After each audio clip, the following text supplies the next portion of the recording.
നിങ്ങളുടെ favourite shows ഇനി ഒരിക്കലും മിസ്സാവില്ല. ഇപ്പോൾ C5 കാണും നിങ്ങളുടെ ഫേവറേറ്റ് ഷോസ് തികച്ചും സൗജന്യമായി. വിത്തിൻ an hour, 1 മണിക്കൂറിനുള്ളിൽ പണം എന്റെ കൈ കിട്ടണം. സ്ഥലം ഗാന്ധി സ്ക്വയർ. പണത്തിന്റെ ഇടപാടല്ലേ, അപ്പൊ ഉത്തരവാദിത്തപ്പെട്ട ആളുടെ സമക്ഷത്ത് തന്നെ ആവട്ടെ ഡീലിംഗ്. ഉപേന്ദ്രനെ പോലെ ഒരാളിന്റെ ഒപ്പമാണെങ്കിൽ ഇതിൽ പരം വേറൊരു സന്തോഷമില്ലല്ലോ. ഇപ്പൊ അവൻ ഹോട്ടലിന്റെ ആവശ്യത്തിനായി പുറത്തു പോയിരിക്കുക, അല്ലെങ്കിൽ പരിചയപ്പെടുത്തായിരുന്നു. ശ്യാമേ, ഇങ്ങൊന്നേ. ഇത് ശ്യാമ, അവന്റെ ഭാര്യ. ഓ, നാളെ ഇവരുടെ വിവാഹ വാർഷികം. ഉപേന്ദ്രൻ വരണം, അപ്പൊ ആഘോഷത്തിൽ പങ്കെടുക്കുകയും ചെയ്യാം. കാര്യങ്ങളൊക്കെ വിശദമായി സംസാരിച്ച് ഒരു തീരുമാനത്തിലെത്തുകയും ചെയ്യാലോ. ഞാനേ ആദ്യം ഒന്ന് നിൽക്കാനുള്ള സെറ്റപ്പ് ചെയ്യട്ടെ, അതിനുശേഷം എപ്പോ വേണമെങ്കിലും എനിക്കിവിടെ വരാമല്ലോ. അല്ല, ഇവിടെ നീ ഫർണിച്ചർ ബിസിനസ് തന്നെയാണോ ഉദ്ദേശിക്കുന്നത്? അതെ ചേട്ടാ, പക്ഷെ ഞാനിവിടെ ആദ്യം ചെയ്യാൻ പോകുന്നത് അതിന്റെ മെറ്റീരിയൽ സംഘടിപ്പിക്കുക എന്നതാണ്. അതിനാദ്യം ഗവൺമെന്റിന്റെ അനുവാദത്തോടെ ഫോറസ്റ്റിൽ നിന്നും മരം മുറിക്കുന്നതിനുള്ള അനുമതി വേണം. അതിന് ഏട്ടത്തിയുടെ വ്യക്തിബന്ധം വെച്ച് അതിനുള്ള ലൈസൻസ് എനിക്ക് റെഡിയാക്കി എടുക്കണം.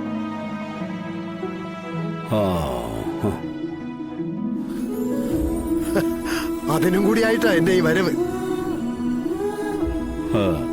അപ്പോ ചുമ്മാതെ ഏട്ടനെയും ഏട്ടത്തെയും കാണാൻ ഇറങ്ങിയതല്ല, ഒരു വലിയ കോളിനായി ചെറിയൊരു ചൂണ്ടായിട്ട് ഇറങ്ങിയതാ. അതിനാ നീ ആദ്യം വിഷ്ണുവിനെ കൂട്ടുപിടിച്ചത് അല്ലേ? അത് ഞാൻ സത്യസന്ധമായിട്ട് തന്നെ പറഞ്ഞതാ ഏട്ടാ. എനിക്കിവിടെ വേറെ ആരെയും പരിചയമില്ലല്ലോ. വിഷ്ണുവിനെ എന്നെ അറിയില്ല, പറഞ്ഞു കേട്ടുള്ള അറിവൊക്കെ തന്നെയല്ലേ അവനുള്ളൂ, അല്ലേടാ? കണ്ടില്ലേ, ആ സ്ഥിതിക്ക് ഇവിടെ എന്തെങ്കിലും കാര്യം സാധിച്ചെടുക്കണമെങ്കിൽ എനിക്ക് ഇവിടെ ഉള്ളവർ തന്നെ വേണം. ഞാനും വിചാരിക്കുവായിരുന്നേ, 10-15 വർഷത്തിന് ശേഷമേ നിനക്കെന്താ പെട്ടെന്നൊരു ചേട്ട സ്നേഹം കയറിയതെന്നേ. അല്ല, അത് പിന്നെ ഏട്ടാ. അതെ ചിറ്റപ്പ, ഇനിയിപ്പോ കുറച്ചു ദിവസം എന്തായാലും നാട്ടിലുണ്ടാവല്ലോ ഇവിടെ, അപ്പൊ നമുക്ക് കാണാം. പിന്നെ എനിക്ക് കുറച്ച് പരിപാടി ഉണ്ടായിരുന്നു. ഓക്കെ വിഷ്ണു, അടുത്ത ദിവസം വരുമ്പോ നമുക്ക് വിശദമായിട്ടൊന്ന് കൂടാ. ഓ ആയിക്കോട്ടെ അച്ഛാ, ഞാൻ പോയിട്ട് വരാം.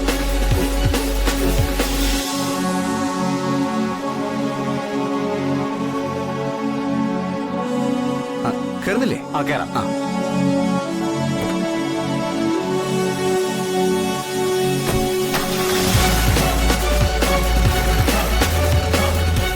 രോഹിത്തും കൂടി ഇപ്പൊ ഇവിടെ വേണ്ടതായിരുന്നു.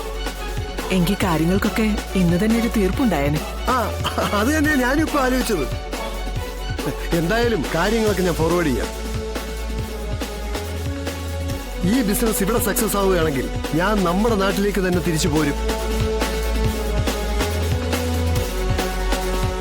എത്ര നാളായേട്ടാ അന്യ നാട്ടിൽ കിടന്ന് കഷ്ടപ്പെടുന്നത്, മടുത്തു തുടങ്ങി.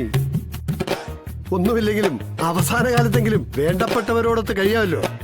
എടാ, അങ്ങനെയുള്ള ചിന്തയൊന്നും ഇപ്പൊ ആർക്കും ഇല്ല. എല്ലാവർക്കും എങ്ങനെയും കാശുകൾ ഉണ്ടാക്കണം, അതിനെന്ത് വഴികൾ വേണമെങ്കിലും തിരഞ്ഞെടുക്കുകയും ചെയ്യും. നീ തന്നെ എന്തൊക്കെ കുഴപ്പങ്ങളുണ്ടാക്കട്ടെ ഇവിടുന്ന് പോയത്. അതിന്റെ ബാധ്യതകൾ മുഴുവൻ തീർത്തതോ ഈ ഞാനും. അങ്ങനെ അന്ന് പോയതുകൊണ്ട് നഷ്ടമൊന്നും വന്നില്ലല്ലോ ഏട്ടാ.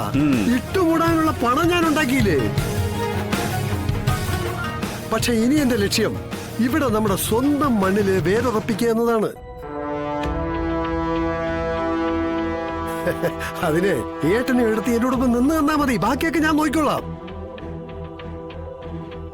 ഉപേന്ദ്രൻ ധൈര്യമായിട്ട് കാര്യങ്ങൾ നീക്കിക്കോളൂ, ഞങ്ങളുണ്ട് കൂടെ. ഒപ്പം ഞങ്ങളുടെ രോഹിത്തിനെ കൂടെ കൂട്ടിയാൽ മതി. എന്താ സംശയം? അതൊക്കെ നമ്മൾ പറഞ്ഞതുപോലെ തന്നെ നടക്കും, ഉറപ്പ്.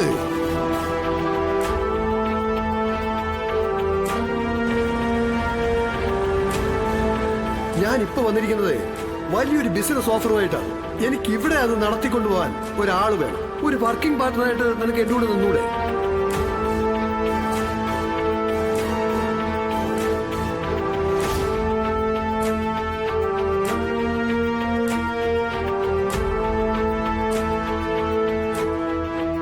നാളെ വരണം.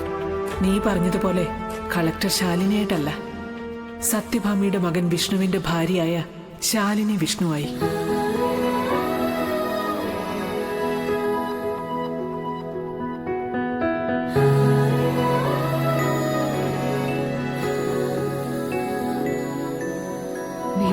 മനസ്സിലെ സ്വപ്നങ്ങൾ നിറയ്ക്കുക.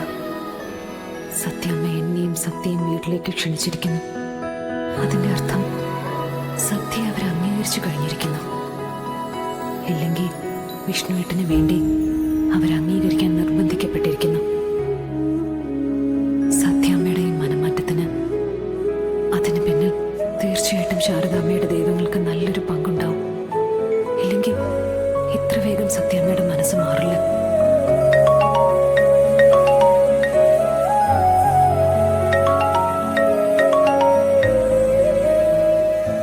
ഹലോ, നീ വളരെ ഹാപ്പിയാണെന്ന് എനിക്കറിയാം. അമ്മായിയമ്മ സ്നേഹം തുളുമ്പുന്ന ഭാഷയിൽ തേനൂറുന്ന വാക്കുകളിലൂടെ അനിയത്തിയുടെ വെഡിങ് ആനിവേഴ്സറി വിളിച്ചിട്ട് പോയിരിക്കല്ലേ. ഇനി ഞാൻ നേരെ കാര്യത്തിലേക്ക് വരാം. നീ ആ ചടങ്ങിൽ പങ്കെടുക്കുന്നുണ്ടോ എന്ന് എനിക്കറിയണം. പങ്കെടുക്കുന്നുണ്ട്. പങ്കെടുക്കുന്നുണ്ടെങ്കിൽ മനസമാധാനത്തോടെ ഒരു ഗ്ലാസ് വെള്ളം പോലും നിന്നെ കൊണ്ട് ഞാൻ അവിടുന്ന് കുടിപ്പിക്കില്ല. അവിടെ നീ നിൽക്കുന്ന ഓരോ നിമിഷവും നിന്റെ ഉള്ളിൽ ഞാൻ തീർക്കുന്ന പെരുമ്പറ മേളം ഉണ്ടാവും. ഭയത്തിന്റെ, ടെൻഷന്റെ, ഹൃദയം നിലച്ചു പോകുന്ന അവസ്ഥയിൽ നീ നിന്നുരുകും. ആ അവസ്ഥയിൽ നിന്നെ ഞാൻ എത്തിക്കും. പപ്പി നിന്റെ മകളാണെന്ന സത്യം സത്യഭാമ അറിഞ്ഞാൽ നിന്റെ അനിയത്തി ശ്യാമയുടെ ജീവിതം വെഡിങ് ആനിവേഴ്സറിയോടുകൂടി അവസാനിക്കും. അടുത്ത ആനിവേഴ്സറിക്ക് അവക്ക് ശാരദാമ്മയുടെ അടുക്കള ചായ്പിലിരുന്ന് സാമ്പാറിന്റെ കഷ്ണങ്ങൾ അരിഞ്ഞോണ്ട് കഴിഞ്ഞ വർഷത്തെ വെഡിങ് ആനിവേഴ്സറി അയവിറക്കാം. സത്യഭാമ പറയുന്നതിനപ്പുറം രോഹിത്തിന് മറ്റൊരു വാക്കും ലൈഫും ഇല്ല എന്നുള്ള സത്യം ഞാൻ പറയാതെ തന്നെ നിനക്കറിയാലോ. ഇനി നീ തീരുമാനിക്ക, സത്യഭാമ ആ സത്യം അറിയണോ വേണ്ടയോ എന്ന്. സത്യാമ്മ ഇത് അറിയാതിരിക്കാൻ വേണ്ടി നീ മനസ്സിൽ കണക്കൂട്ടി വെച്ചിരിക്കുന്ന തുക എത്രയാ? അപ്പോ കളികളെല്ലാം നീ പഠിച്ചു. ആള് സ്ട്രെയിറ്റ് ഫോർവേഡായി. വിചാരിക്കുന്ന നിമിഷം തന്നെ കൃത്യമായി കാര്യങ്ങൾ ഗ്രഹിക്കാനുള്ള കഴിവുണ്ടായി. സിവിൽ സർവീസ് പരീക്ഷ എഴുതിയതുകൊണ്ട് ഗുണമുണ്ടായി. പട്ടിണി എടുക്കേണ്ടി വരില്ല. തുകയുടെ വലിപ്പം പറഞ്ഞില്ല. 10 ലക്ഷം രൂപ, 10 lakhs. അതും അഡ്വാൻസ് ആയിട്ട്. ഇത് കാശിന് ആവശ്യമുണ്ടായിട്ടൊന്നുമല്ല. എന്റെ കയ്യിലുള്ള ബോംബിന് എത്ര മൂല്യമുണ്ടെന്ന് നിന്നെ ഒന്ന് അറിയിക്കണ്ടേ. വിത്തിൻ an hour, 1 മണിക്കൂറിനുള്ളിൽ പണം എന്റെ കൈ കിട്ടണം. സ്ഥലം ഗാന്ധി സ്ക്വയർ. പണത്തിന്റെ ഇടപാടല്ലേ, അപ്പൊ ഉത്തരവാദിത്തപ്പെട്ട ആളുടെ സമക്ഷത്ത് തന്നെ ആവട്ടെ ഡീലിംഗ്. ഓക്കെ. പിന്നെ ആദ്യമിടുക്ക് കാണിക്കരുത്. കളക്ടറുടെ പവർ കാണിക്കാനായിട്ട് എന്തെങ്കിലും കുരുത്തക്കേട് നീ കാണിച്ച അറിയാലോ, മുടപ്പിറന്നവളുടെ ഭാവി കോഞ്ഞാട്ടയാവും. ഇല്ല. ഡൗൺലോഡ് ചെയ്യൂ C5 ആപ്പ്. കാണൂ എല്ലാ എപ്പിസോഡുകളും സൗജന്യമായി.